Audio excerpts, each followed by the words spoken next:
السلام عليكم ورحمة الله تعالى وبركاته. إلى حضرة النبي مصطفى سيدنا محمد صلى الله عليه وسلم. شيء لله له الفاتحة. أعوذ بالله من الشيطان الرجيم. بسم الله الرحمن الرحيم. الحمد لله رب العالمين الرحمن الرحيم مالك يوم الدين إياك نعبد وإياك نستعين اهدنا الصراط المستقيم صراط الذين أنعمت عليهم غير المغضوب عليهم ولا الضالين.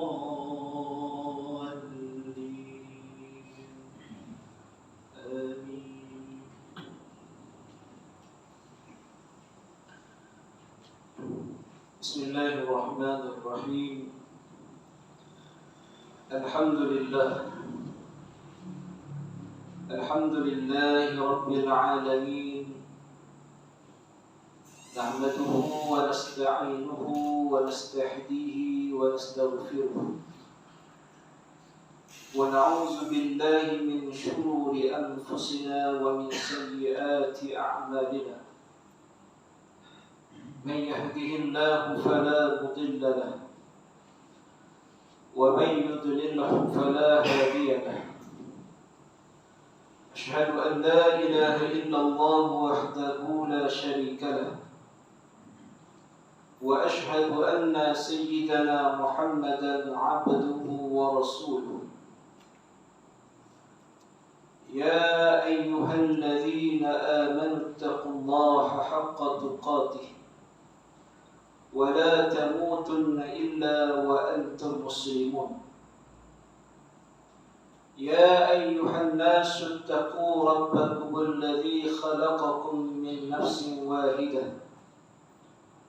وخلق منها زوجها وبث منهما رجالا كثيرا ونساء واتقوا الله الذي تساءلون به والأرحام إن الله كان عليكم رقيبا. يا أيها الذين آمنوا اتقوا الله يصلح لكم أعمالكم ويغفر لكم ذنوبكم ومن يطع الله ورسوله فقد فاز فوزا عظيما. اللهم صل على سيدنا محمد وعلى آل محمد كما صليت على إبراهيم وعلى آل إبراهيم في العالمين إنك حميد مجيد. ثم أما بعد. Yang dihormati lagi dikasihi Tuan Imam yang bertugas, yang dihormati kepada seluruh saf kepimpinan ahli jawatan kuasa pentadbiran masjid, pegawai-pegawai masjid, ashabul fadilah, tuan-tuan guru, para alim ulama, para asatizah, pimpinan masyarakat, pimpinan di peringkat tempatan dan seterusnya yang saya kasihi, para jemaah, tuan-tuan dan puan-puan, ayah-ayah, ibu-ibu, muslimin dan muslimat, mukminin dan mukminat, hadirat-hadirat, para tetamu-tetamu Allah, tetamu-tetamu salat fardu maghrib, dan juga tetamu-tetamu majlis ilmu, taman-taman syurga yang dirahmati, yang diredai serta yang diberkati oleh Allah Subhanahu wa taala sekalian. Pertamanya, marilah sama-sama kita berni'atikaf di dalam masjid. Mudah-mudahan duduk dan beradanya kita di dalam masjid ataupun di dalam rumah Allah Ta'ala pada malam ini dicatat, dinilai dan dikira di sisi para malaikat dengan catatan yang berupa amalan salih dan juga catatan yang berupa amalan ibadah kita kepada Allah Subhanahu wa Ta'ala. نويت الاعتكاف في هذا المسجد سنة لله تعالى Alhamdulillah, pertama dan selama-lamanya kita rafa'kan, kita panjatkan kesyukuran kepada Allah Subhanahu wa taala. Karena dengan keazinan, limpah kurnia, kekuatan, hidayah, taufik serta inayahnya, kita semua masih lagi dipanjangkan umur dan usia oleh Allah Subhanahu wa taala. Mudah-mudahan dengan keberkatan panjang umur dan panjang usia, kita ditunjukkan oleh Allah akan jalan-jalan, didorongkan oleh Allah Subhanahu wa taala untuk kita berusaha dan terus berusaha, dan seterusnya mudah-mudahan kita dapat mencapai kepada keridhaan Allah Subhanahu wa taala. Alhamdulillah juga kita panjatkan syukur kepada Allah kerana Allah Ta'ala masih lagi mengekalkan nikmat iman dan juga nikmat Islam. Dan kerana dengan nikmat iman dan nikmat Islam lah pada malam ini kita sama-sama dipertemukan oleh Allah Subhanahu wa taala di dalam rumahnya, di dalam majlis ilmu. Mudah-mudahan pertemuan kita pertemuan yang dilimpahi rahmat, kasih dan sayang daripada Allah, dan di penghujung nanti perpisahan kita menjadi perpisahan yang mendapat barakah, keberkatan, diampunkan dosa serta dijauhkan oleh Allah daripada melakukan sebarang dosa, insya-Allah. Baik tuan-tuan yang dirahmati oleh Allah Subhanahu wa taala sekalian, sedar tak sedar, hari ini kita telah berada pada hari yang ke Allahumma salli ala Sayyidina Muhammad, hari yang ke-7. Genap 1 minggu kita berada pada awal bulan Islam, iaitu bulan Jamadil Awal, iaitulah bulan yang kelima dalam bulan-bulan Islam. Jamadil Awal terletak pada bulan yang kelima. InsyaAllah selepas berakhirnya bulan Jamadil Awal ini, jika dipanjangkan lagi umur kita, kita akan melangkah pula kepada bulan Jamadil Akhir. Seterusnya bulan apa? Bulan Rajab, dan seterusnya lagi bulan Sya'ban, dan berikutnya bulan Ramadan. Jadi kalau dikira-kira tu tuan-tuan tak lama dah. Sebulan sekarang ni bukan lama kan. Pejam celek. Sat sahaja, sekejap sahaja masa dan waktu berlalu. Jadi tuan-tuan, doalah kepada Allah, semoga Allah Ta'ala panjangkan umur kita, diberikan kesihatan yang sihat, dimurahkan rezeki untuk kita dapat sekali lagi dipertemukan dengan bulan Ramadan Al-Mubarak bagi tahun 1445 Hijriah, yakni pada tahun ini, untuk kita mencari rahmat, kasih sayang Allah yang terdapat dalam bulan tersebut, juga untuk kita mendapatkan maghfirah, keampunan yang dijanjikan oleh Allah, dan juga untuk kita sama-sama mencapai janji yang seterusnya yang telah dijanjikan oleh Allah, iaitulah untuk mengeluarkan kita daripada api neraka Allah Subhanahu wa taala. Saya teringat kepada satu pepatah Arab, ada menyebut dalam terjemahan ataupun mafhum dalam bahasa Melayunya, mengatakan masa dan waktu ini ibarat seperti sebilah pedang. Masa waktu ini macam umpama sebilah pedang. Jika kamu tidak memotongnya, dia akan memotong kamu. Kalau kita balik kepada sifat masa waktu ini tuan-tuan, memang dia akan terus bergerak, berlalu, dan kita tak mampu nak potong dia. Walaupun dalam pepatah Arab tadi mengatakan jika kita tak potong dia, dia yang akan potong kita. Kita tak boleh nak potong masa. Cuma daripada pepatah Arab ini nak mengingatkan kepada kita supaya kita menghargai masa, menggunakan masa yang Allah Ta'ala berikan ini dengan sebaik-baiknya, tidak mensia-siakan waktu yang diberikan oleh Allah. Manfaatkan, buatlah perkara yang berfaedah.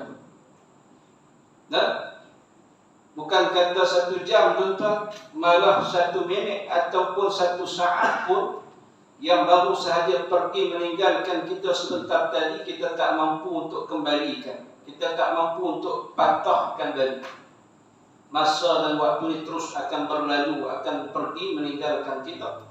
Cuma kita, bagaimana kita menggunakan masa setiap detik, setiap ketika, setiap saat, minit, jam yang Allah Ta'ala berikan. Jadi mudah-mudahan malam ini dengan waktu dan masa yang Allah Ta'ala telah berikan kepada kita, ia menjadi faedah, manfaat dan kebaikan untuk kita bersama, insya-Allah. Jadi malam ini tuan-tuan yang dirahmati Allah, kita akan menyambung pengajian kitab 40 hadis penawar hati yang disusun oleh Fadilatul Syekh Ahmad Fahmi bin Zamzam Abu Ali Al-Banjari Al-Nadwi Al-Maliki rahimahullahu ta'ala, yang mana pada malam ini kita telah sampai kepada hadis yang ke-14 tak silap saya, pada halaman muka surat 42. Betul? 25. Oh, saya dah ke belakang. Surat 71. Hadis yang ke-25. Hadis yang ke-25. Baik, kita maaf tuan-tuan. Malam ini insya-Allah kita akan masuk kepada hadis yang ke-25 pada halaman muka surat 71. Jadi insya-Allah tuan-tuan boleh buka kitab, tengok muka surat 71, hadis yang ke-25. Baik, bismillahirrahmanirrahim. Pada hadis yang ke-25 yang malam ini insya-Allah kita sama-sama nak baca tuan-tuan hadis tersebut. Kita sama-sama nak memahami dan seterusnya daripada hadis ini kita nak ambil pengajaran. Kita nak ambil i'tibar. Kerana hadis-hadis yang disusun oleh pengarang kitab kita ini hadis-hadis yang menjurus kepada penawar hati. Matlamatnya tidak lain dan tidak bukan untuk bagaimana kita nak mengubati hati kita, penyakit, masalah ataupun sifat mazmumah, sifat yang tercela yang ada di dalam setiap hati kita. Maka sebab itu Syekh Ahmad Fahmi Zamzam dia susun kitab ini tuan-tuan dengan hadis-hadis yang bersesuaian, yang mana hadis-hadis ini nak mengingatkan kita dengan kesalahan-kesalahan, dengan perbuatan-perbuatan dosa yang telah kita lakukan. Jadi bila kita baca hadis-hadis berdasarkan tajuk-tajuk yang telah dia letakkan, moga-moga memberi satu keinsafan kepada kita, satu kesedaran untuk kita tidak lagi mengulangi kesilapan ataupun perbuatan dosa tersebut. Sebaliknya untuk kita mengubati, mengubat hati kita daripada perbuatan yang selama ini telah kita lakukan. Jadi malam ini hadis yang ke-25 tajuknya ialah sepatah kata yang mencemarkan lautan.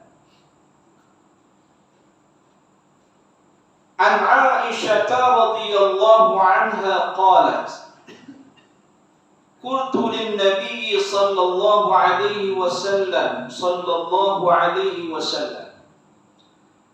hasbuka min Safiyyah كذا وكذا.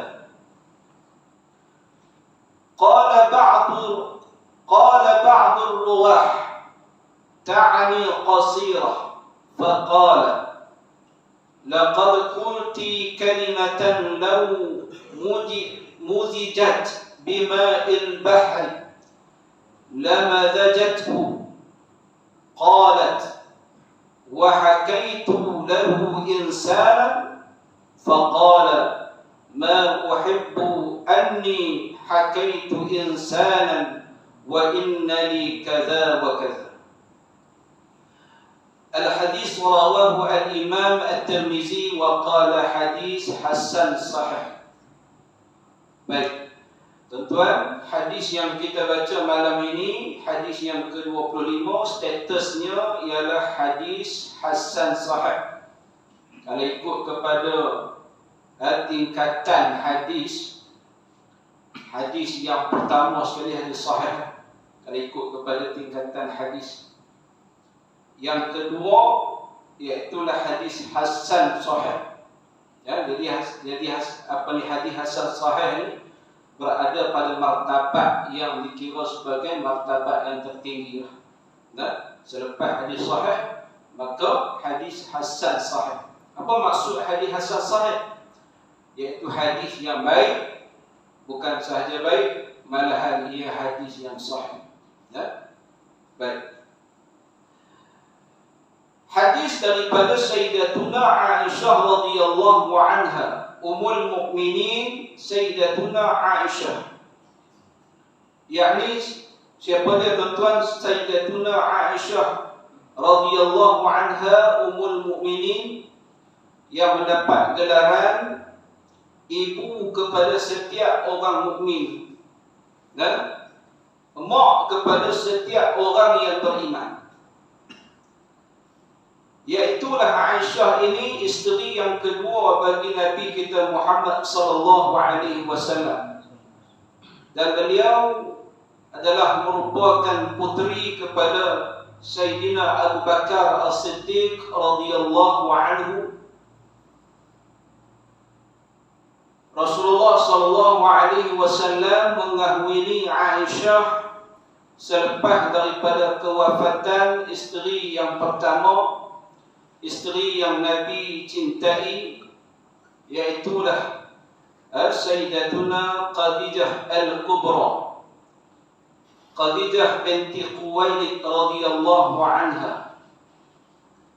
Pada usia Aisyah ni masih kanak-kanak tuan-tuan. Nabi kahwini, Nabi nikahi Aisyah ni, nah, bukan pada usia remaja, tapi Aisyah masih lagi dalam usia kanak-kanak Nabi peristerikan. Nah,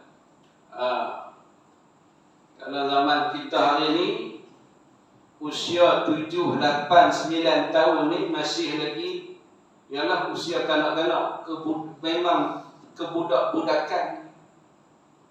Begitulah Aisyah pun sama tuan-tuan. Nabi berkahwin dengan anak kepada Abu Bakar, iaitu Aisyah, masih lagi pada usia kanak-kanak. Aisyah masih lagi duk main dengan kawan-kawan budak-budak yang lain.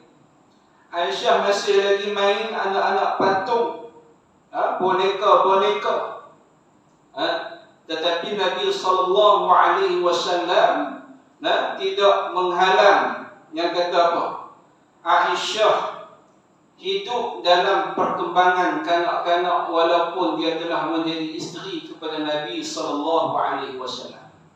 Nabi melayani, Nabi menyantuni dengan penuh kelembutan. Nabi sayang kepada Aisyah. Nabi tak marah Aisyah.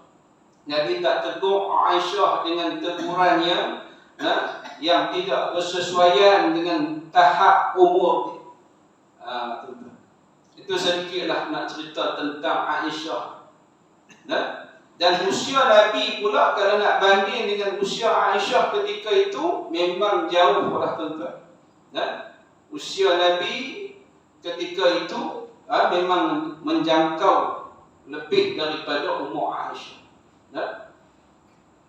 Dan malam Aisyah menjadi periwayat kepada hadis ini, tuan-tuan.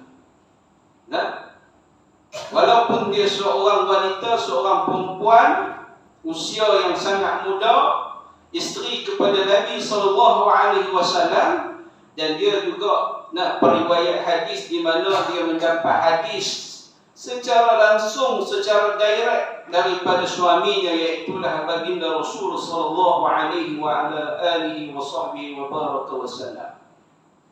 Baik, dia kata apa? Daripada Aisyah radhiyallahu anha berkata,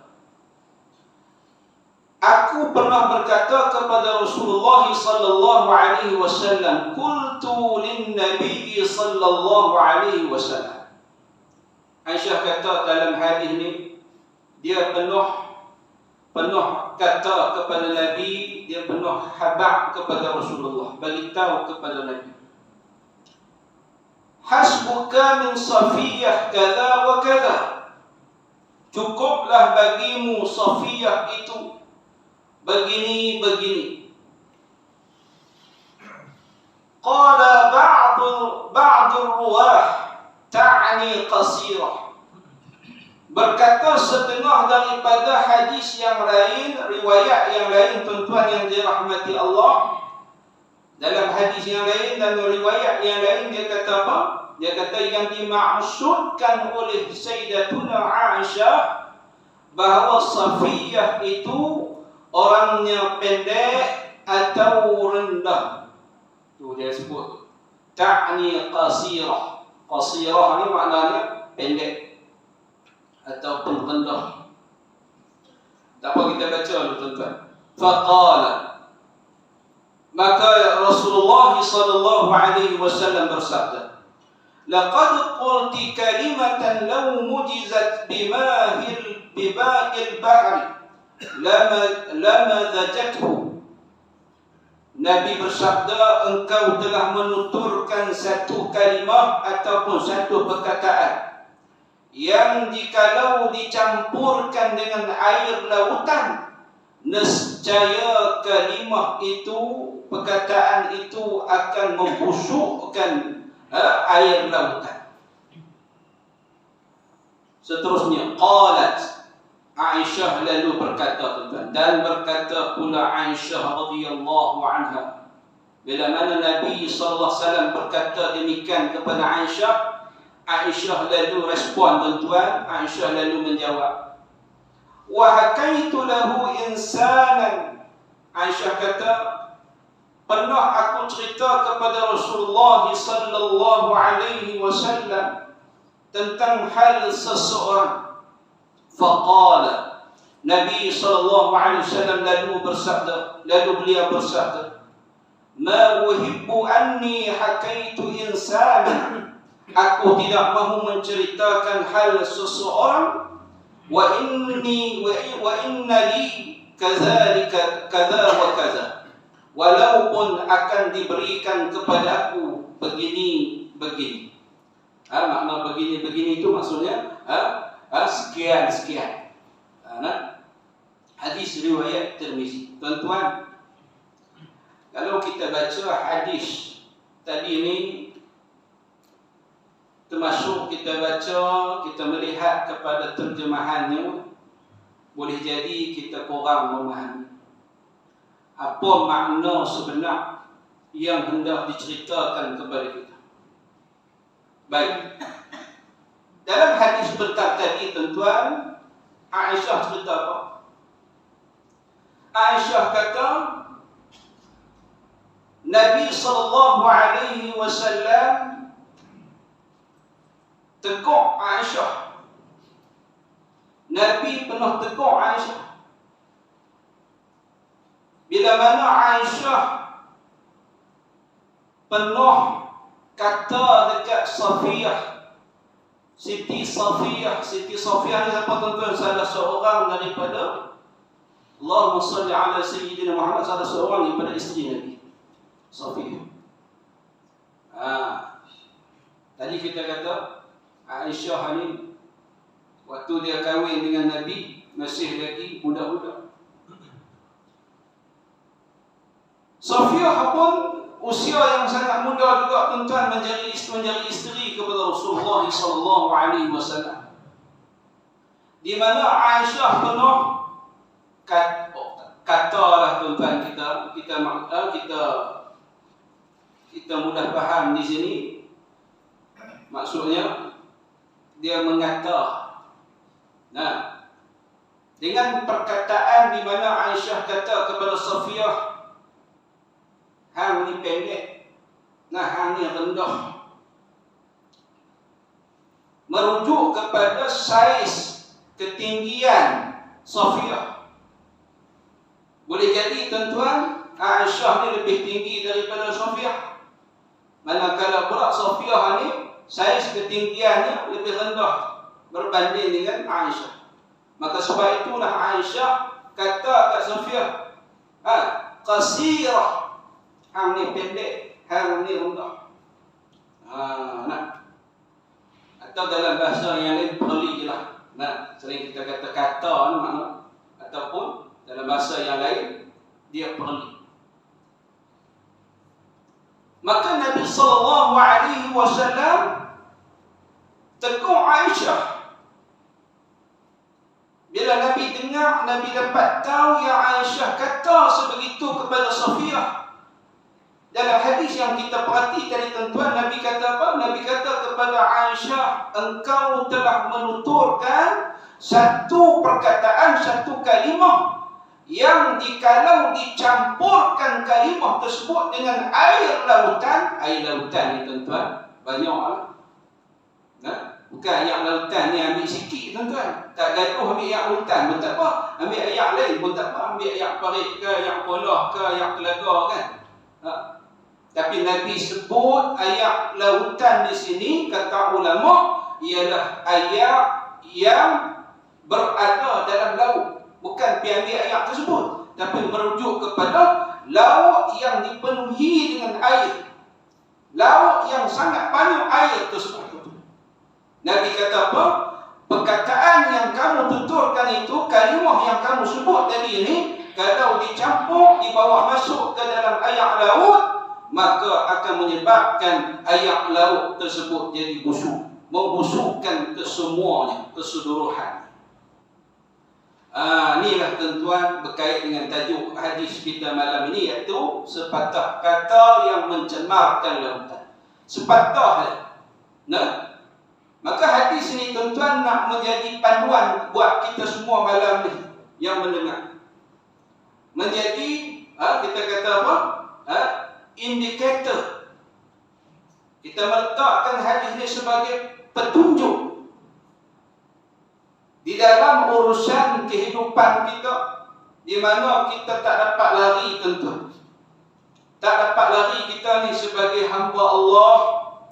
Nah, hamba Allah yang selalu buat dosa, hamba Allah yang tak sunyi buat salah silap. Bukan tuan-tuan saja, termasuk saya. Nah, kita ni tak sunyi dengan dosa. Daripada bangun tidur sampai kelar, sampai nak boleh tidur lagi tuan-tuan. Ada yang dosa yang kita buat, cuma kita saja tak tahu. Dan salah satu daripada dosa yang kita buat iaitu dosa yang datang daripada lidah. Dosa yang datang daripada mulut kita, perkataan, tutur kata, lisan. Nah, jadi kalau kita lihat hadis ni tuan-tuan, Aisyah bukan kata banyak mana pun. Nah, bukan kata teruk mana pun. Mungkin kata-kata tersebut kita sebut tadi hanya sebagai perlian ataupun ejekan. Nah, hang pendek kan. Bagi orang yang kita kata mungkin dia positif tuan-tuan, dia boleh terima. Orang ni jenis orang yang bersikap terbuka, bagi dia tak ada masalah. Hang kata pilah ke aku apa pun, pendek ke, tinggi ke, hitam ke, nah, kontrak ke apa ke, tak ada apa kisah lah. Nah, tak ada apa heran. Dan taklah nak kata apa. Tapi dalam banyak-banyak orang tuan-tuan, bukan semua orang jenis lagu tu. Nah, jenis lagu tu ada, tapi tak ramai. Yang ramainya jenis sensitif. Cepat terasa. Belah utara ni dia kata apa? Cepat koyak. Istilah baru. Cepat koyak. Apa maksud cepat koyak? Maksudnya cepat terasa. Touching. Tak boleh orang kata apa? Kata sikit kan, terus terasa. Takat terasa tak apa tuan. Takut dia jadi orang kata apa? Jadi barah. Dalam senyap-senyap kita tak tahu tuan. Dia simpan dalam hati, dia jadi barah, dia jadi dendam kesumat. Dia jadi perkara yang tidak puas hati. Kalau habis lala tu tak apa. Lala tu juga lala tu habis. Masuk telinga kanan, keluar telinga kiri. Tak heran. Tapi masalahnya dalam masyarakat kita, kebanyakan orang ni, dia boleh jadi dia simpan dalam hati dia tuan-tuan. Dia ingat perkataan. Dia kata, pernah kata kat aku dulu, aku ni pendek lah, aku ni tak pandai lah, ngaji tak pandai lah, apa lah. Dia ingat. Inilah tentang perkataan yang Nabi kata, akan menyebabkan seluruh lautan jadi busuk.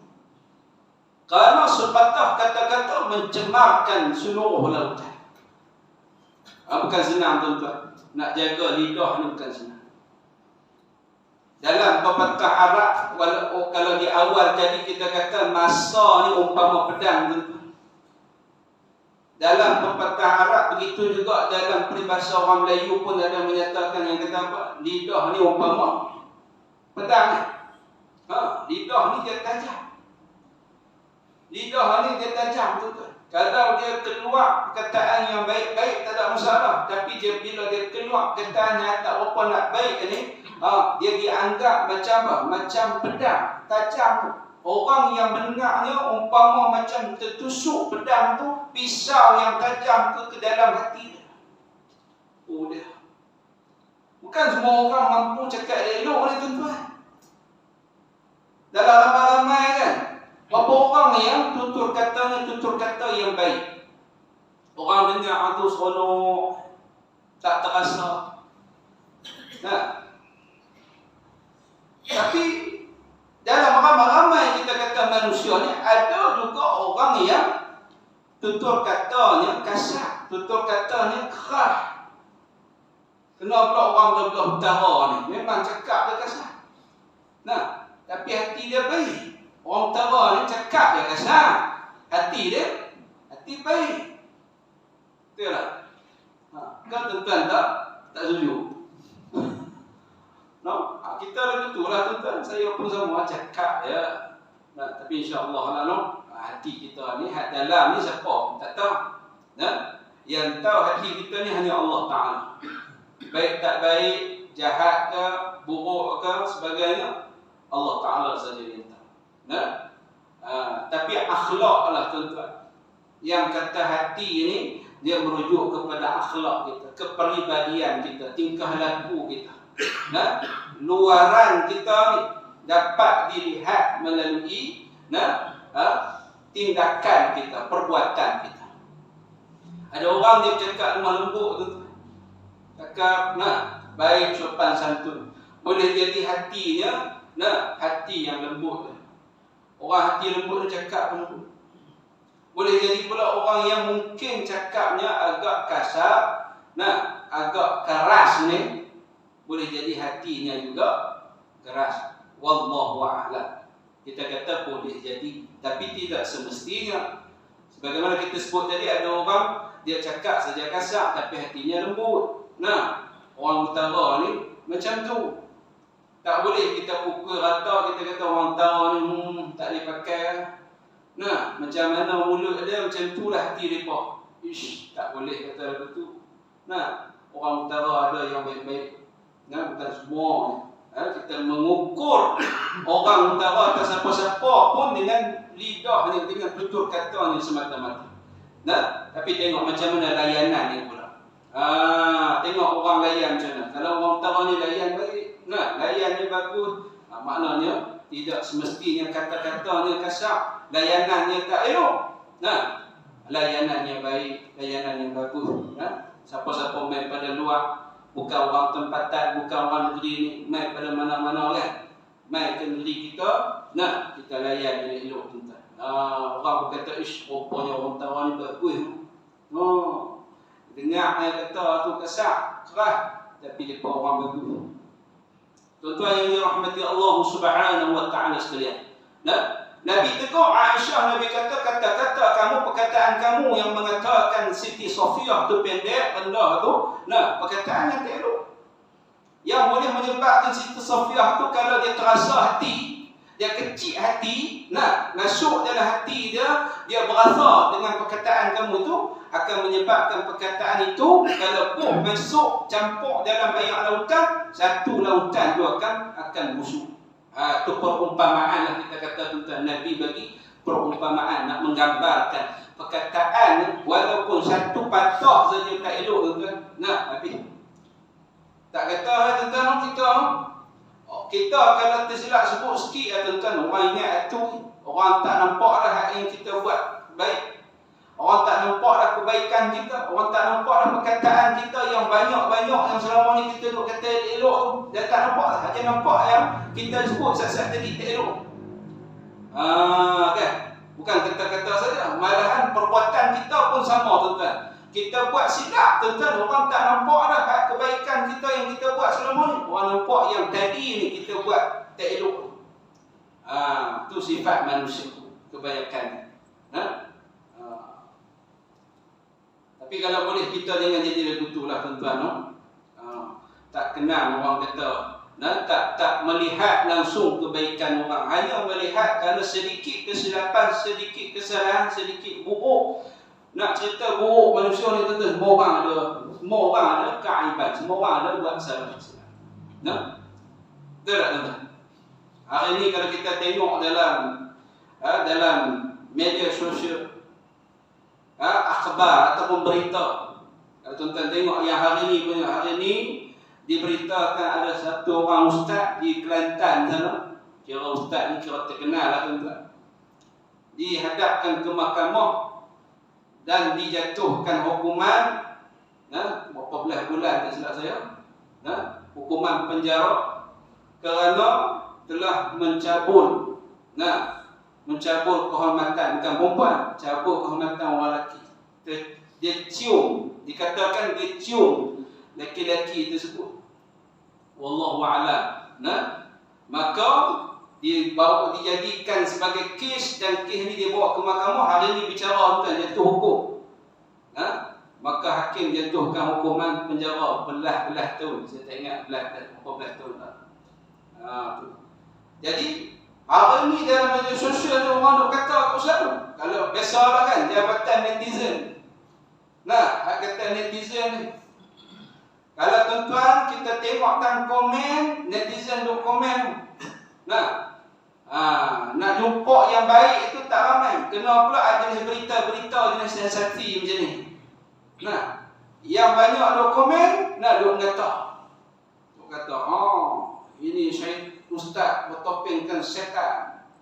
Padahal ustaz ni mudir madrasah tuan. Satu pondok pengajian dia buka di Kelantan sana. Ni yang kita nak kata apa, tak ada satu orang tak ada buat silap tuan. Ustaz pun dia buat silap, saya pun sama ada buat silap. Kita bukan Nabi. Nama manusia biasa ni, tak kira lah hang ustaz ke, kita ada buat salah. Tok imam ke ada buat salah, Pak Haji ke ada buat salah. Boleh jadi tuan-tuan, ni saya nak sebut tuan-tuan, ustaz tu dia kena hari ni tuan-tuan hukuman penjara. Mungkin Allah Ta'ala nak malukan dia di dunia, nak hinakan dia di dunia. Allah Ta'ala balas perbuatan dia di dunia. Kelak di hari akhirat Allah Ta'ala tak hukum dia. Boleh jadi kemungkinan. Di dunia Allah Ta'ala balas siap-siap, di akhirat nanti tak apa, hang terlepas. Hang dah kena hukuman dunia, kena penjara belas tahun, habis hang malu, tak tahu nak letak muka ni di mana. Orang kata macam-macam, ustaz apa lagu ni kan. Tuan-tuan, tapi di akhirat kita tak tahu nasib seseorang tu. Mungkin Allah Ta'ala lepaskan dia. Bagaimana dengan kita oleh? Baik. Kita bagi laluan dulu azan. No, sekali kita sambung balik tuan-tuan.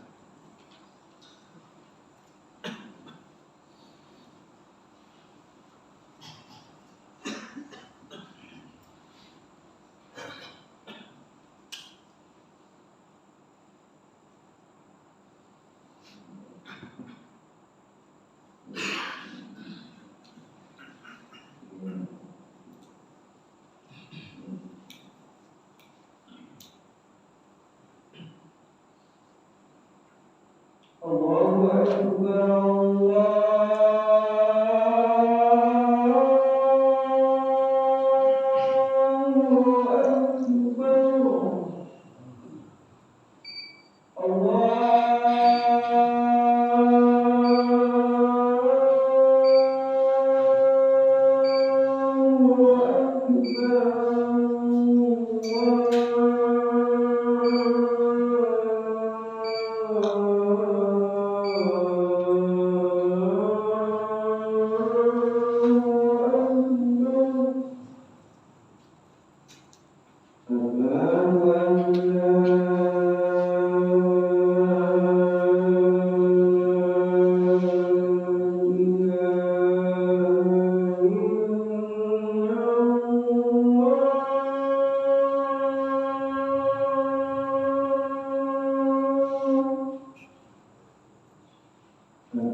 Baik tuan-tuan yang dirahmati Allah, kita sambung sikit lagi. Saya ingat sampai 8.30 lagi. Lepas tu kita solat isyak dan tahlil. Saya ambil sikit masa sikit tuan-tuan untuk kita selesaikan hadis kita malam ini. Baik. Tadi kita kata berkenaan dengan yang kata dosa setiap orang ada dosa, ada buat dosa.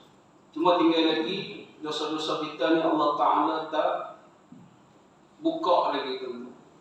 Dan kita tak tahu berapa banyak dosa yang kita ada. Ada orang yang Allah Ta'ala dah perlihatkan dosanya, hukuman yang dia kena hadapi di dunia ini. Mungkin di akhirat kelak dia terlepas daripada hukuman atas perbuatan yang dia buat waktu di dunia. Tetapi kita ni Allah Ta'ala tak balas lagi. Perbuatan yang kita buat di dunia ni Allah Ta'ala tak balas. Kelak Allah Ta'ala akan balas di hari akhirat.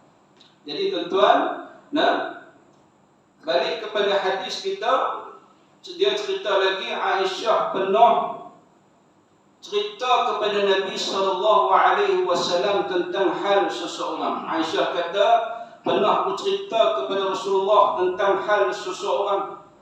Lalu Nabi telah bersabda, aku tidak mahu menceritakan hal seseorang walaupun akan diberikan kepada aku begini-begini. Walaupun ditawarkan kepada Rasulullah, sekian-sekian habuan, apa-apa hadiah, apa-apa yang Nabi boleh dapat daripada penceritaan keburukan, keaiban seseorang. Nabi kata, aku takkan cerita. Ini ialah pengajaran yang boleh kita ambil tuan-tuan. Aisyah, isteri Nabi, nak cerita kat Nabi. Nabi kata, kalau aku takkan cerita pasal hai siapa-siapa. Walaupun hang nak bagi apa kat aku tak mahu. Maknanya Nabi berlepas diri lah kita kata. Nabi ini seorang yang dia sentiasa nak diri dia tu terlepas daripada cerita hak tak elok pasal orang. Cerita hak buruk pasal orang ni Nabi tak mahu ada kaitan. Makna Nabi ni seorang yang dia tak ada satu orang tak ada buat salah. Semua orang ada. Hang cerita kat aku pun, setiap kita ni ada. Cuma Nabi tak ada lah. Nabi ni bersifat maksud. Baik. Jadi masa yang terakhir ni tuan-tuan, kita tengok kepada keterangan hadis yang diberikan oleh Syekh Ahmad Fahmi Zamzam, pengarang kitab kita. Dia kata, Siti Safiyah yang disebutkan dalam hadis yang kita tengok malam ini di atas, dia kata adalah salah seorang daripada isteri Rasulullah SAW. Di mana yang saya sebut di awal tadi, iaitu madu kepada Siti Aisyah. Madu, iaitulah dia menjadi isteri Nabi juga dalam masa yang sama dia jadi isteri Nabi. Madu kepada Aisyah. Maka apabila Aisyah mengeluarkan ungkapan yang memberi isyarat penghinaan kepada Siti Safiyah, lalu Nabi SAW dengan segera menegur. Nabi tegur Aisyah dan membayangkan betapa besar bencana yang terhasil dari ungkapan kalimat ataupun kata-kata penghinaan yang diperkatakan itu oleh Aisyah. Jadi begitu besar dosa yang dibawa oleh lidah seseorang yang tidak bertulang itu. Itu bahawa Aisyah tu kan hanya sebut pendek. Cuba kita muhasabah malam ni tuan-tuan. Kita ingat balik selama kita hidup sampai malam ni, apa kita tak pernah kata ke orang.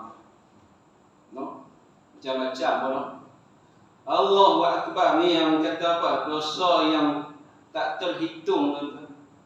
Bukan kata nikmat Allah Ta'ala saja yang tidak terhitung, malah dosa kita ni pun tak terhitung, tak terkira.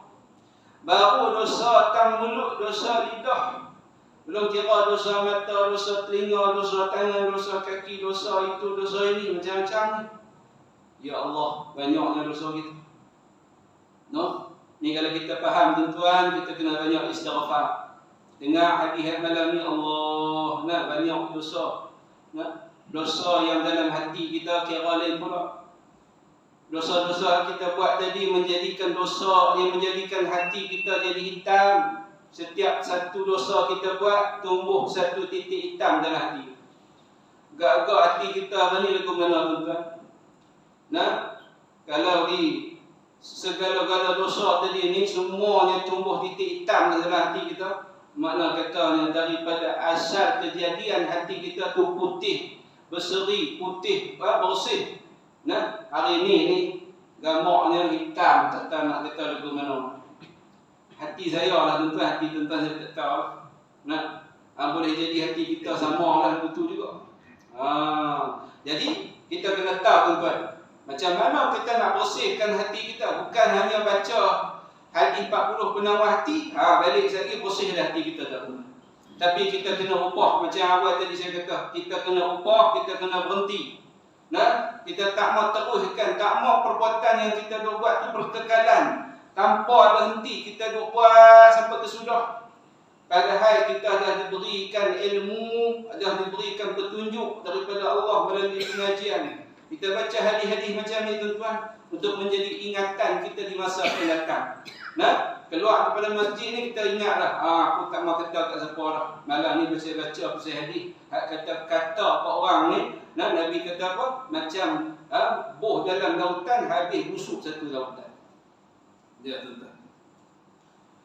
Baik, seterusnya dia kata apa lagi dalam kitab kita? Hanya dengan satu kalimat yang mudah sekali diucapkan, tiba-tiba kalimah tersebut telah mampu mencemarkan lautan luas yang tidak bertepi. Lautan luas yang tidak bertepi. Yang tepi-tepi pantai itu kita nampaklah tuan-tuan. Tapi penghujung pantai luasnya kata laut ni, sampai kita tak nampak. Dia punya penghujung ni, tepi pinggiran pantai itu kita nampaklah, kan? Tapi yang dia punya penghujungnya tu kita tak nampak. Kita bayangkan, kalau luas lagi laut tu, selagi luas semakin luas, begitulah umpamanya dosa kita tuan-tuan, begitu banyak dosa. Baik. Terkadang kita terlalu senang menghitung dan menyebutkan keaiban orang lain, senang mengumpat dan mudah menghina orang kerana kita terlupa dengan dosa besar yang dibawa oleh lidah. Tetapi apabila kita mahu berfikir dan merenung sejenak kepada bencana yang diakibatkan oleh lidah.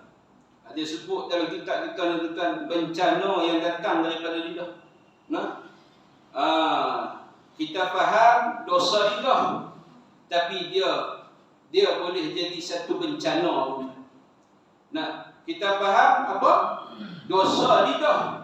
Tapi bencana ni tahu. Hak kita bencana tu hak yang kita nak dapat azab, nak dapat siksa, balasan hukuman daripada Allah Ta'ala. Bukan hak ringan tuan-tuan. Azab, siksa, hukuman, balasan di hari akhirat nanti yang sangat berat. Itu maksud bencana. Bencana yang Allah Ta'ala bagi di dunia ni pun dah teruk tuan-tuan. Tsunami di pantai timur, banjir tuan-tuan, di musim-musim terkujuh ni. Kita tak kena, alhamdulillah, walaupun hujan, tapi taklah sampai banjir kan. Mereka hampir tiap tahun tuan-tuan. Ada orang kata apa? Bila pergi ziarah, pergi bagi bantuan ke mereka tu muka tenang je. Orang tanya, apa khabar? Sihat, alhamdulillah, sihat. Orang Melayu ni macam tu lah. Dalam keadaan susah pun, kena musibah pun dia, alhamdulillah, bagus. Begitulah yang kata orang beriman, umpama macam di Palestin kan, kita kata di Palestin buat tengok. Mereka pun alhamdulillah syahid, ada anak mereka, ada keluarga mereka. Kawan-kawan saudara. Tapi apa yang keluar pada mulut mereka? Alhamdulillah. Cium jenazah, yang bapa cium jenazah anak.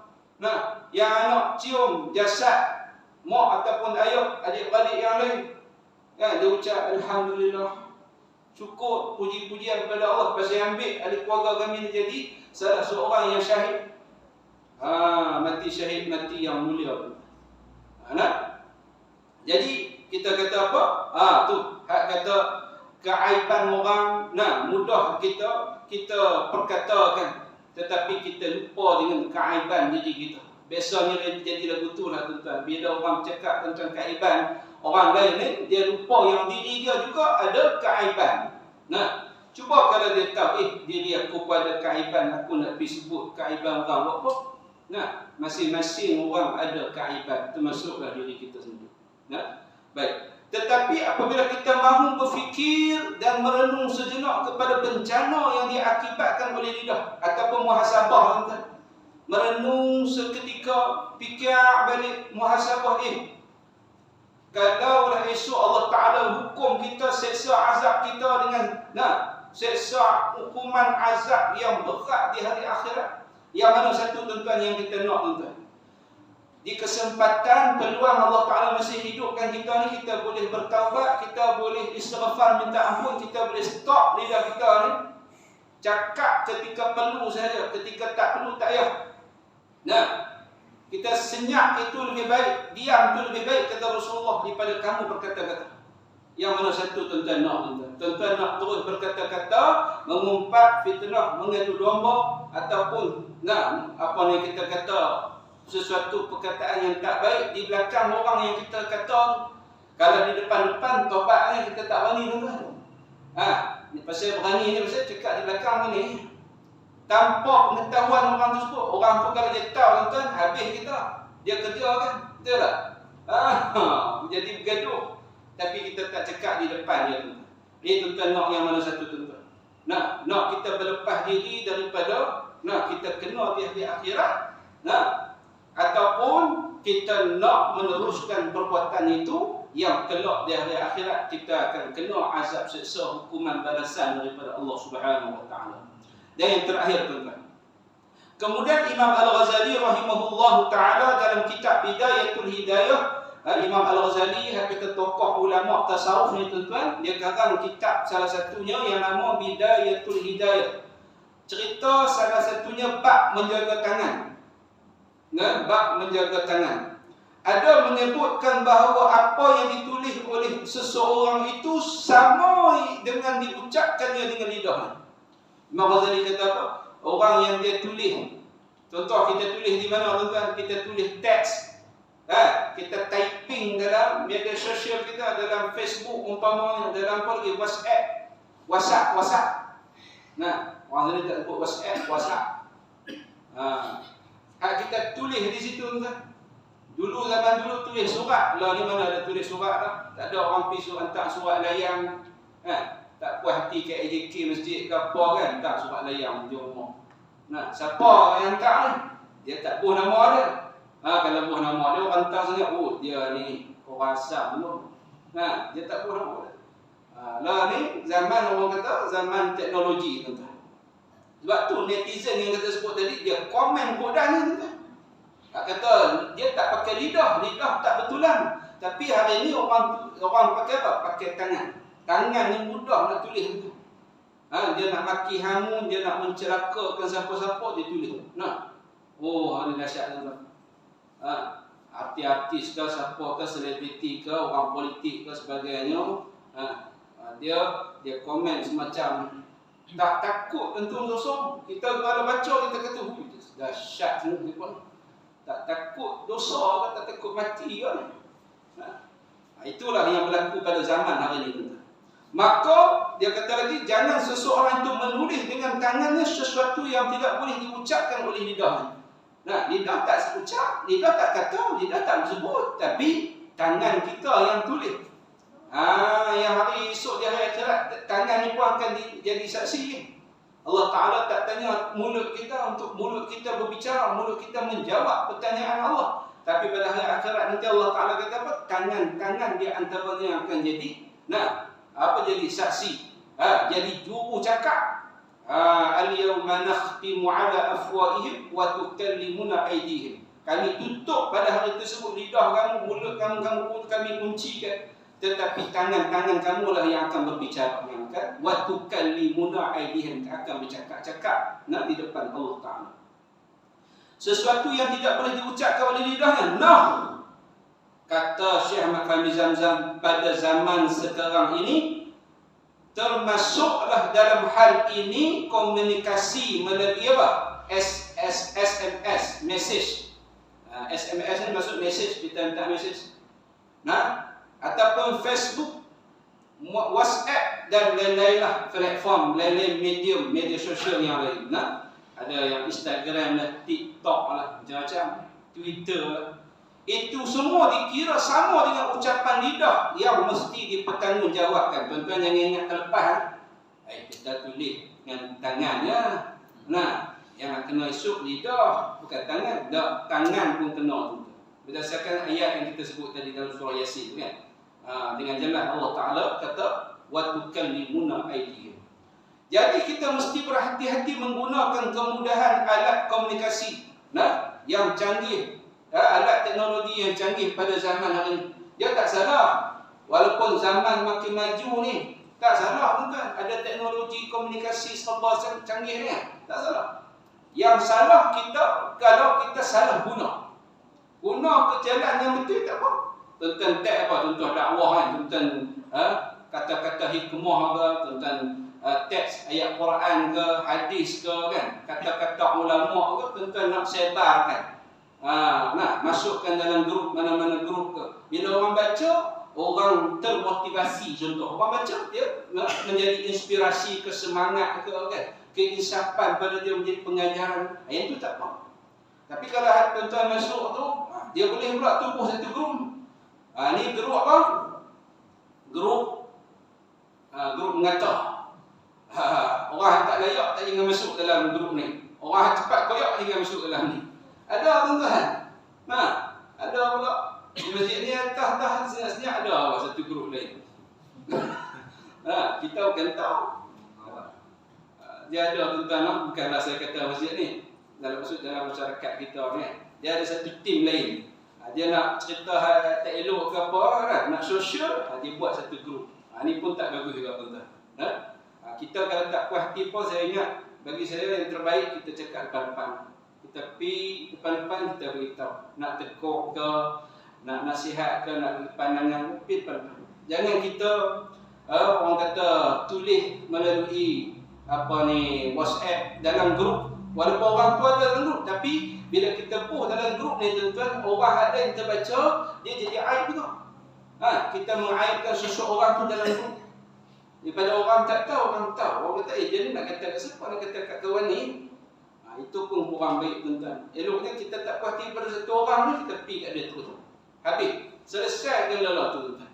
Tak payah kita nak sebar-sebarkan viral-viral kan, nak panjang-panjang, besar-besar kan.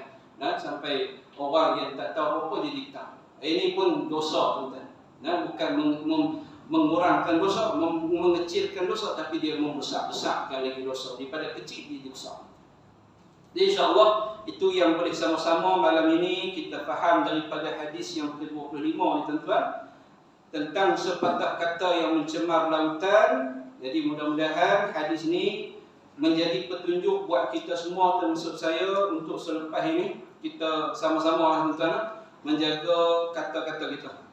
Baik mulut, baik yang kita dapat tangan kita nak komen apa, kita tengok. Fikir habis-habis. Patut tak betul komen. Kalau rasa tak ada faedah komen pun, tak payah. Orang ada buat kerja tu, kita biarlah tuan-tuan. Kalau tuan-tuan rasa nak tegur dalam Facebook ke apa, tuan-tuan tegur, boleh tuan-tuan tegur. Tapi akhirnya orang yang tegur ni dia akan dia hentam balik. Tuan-tuan kata tak ingat dosa, tak ingat mati ke, tak ingat akhirat. Silap-silap tuan-tuan kena hentam balik. Pasal apa? Kata jabatan netizen ni dia lagi ramai. Pok-pok ada komen dalam hati elok tu, dia lagi ramai daripada orang yang nasihat hak elok. Jadi saya eloknya, kalau tak mau subhat, tak mau masuk campur, tak biar langsung. Kita berlepas diri, kita elok diri kita daripada bagi komen apa-apa. Baca, habis nanti baik. Baik, insyaAllah. Takat tu dulu lah tuan-tuan. Mudah-mudahan kita diberikan ilmu, pengetahuan, kefahaman, kita ambil pengajaran, dapat amal. Yang paling penting dapat amal tuan-tuan. Tidak kita hanya dengar di sini saja, habis di sini. Balik beramal. Dan dapat sampaikan pula kepada orang-orang yang lain lah, yang tak dapat duduk bersama dengan kita pada malam ini. Baik, sekadar itu dahulu. Yang baik kata kepada Allah Subhanahu Wa Taala, yang kurang, yang lemah, salah dan silap, penandung kata, tersalah bicara, terkasar bahasa, saya mohon ampun dan semua maaf. Hakikatnya yang baik dan yang buruk itu kedua-duanya datang daripada Allah Subhanahu Wa Taala. Cuma kita sandarkan yang tak baik itu kepada kelemahan diri kita. Baik, insya-Allah. Terima kasih tuan-tuan. Bulan depan ataupun kuliah kita sekali lagi kita akan masuk pada hadis yang ke-26, iaitu kenapa hati menjadi keras. Nanti kita akan baca hadis ini pada kuliah yang akan datang. Terima kasih. Assalamualaikum warahmatullahi wabarakatuh. Bismillahirrahmanirrahim. Alhamdulillahirabbil alamin wassalatu wassalamu ala asyrafil anbiya'i wal mursalin wa ala alihi wa sahbihi ajma'in. Allahumma faqihna fid din wa 'allimna bit ta'wil wahdina ila siratikal mustaqim. اللهم افتح علينا فتوح العارفين وارزقنا فهم النبيين وحفظ المرسلين وإلهام الملائكة المقربين يا أرحم الراحمين.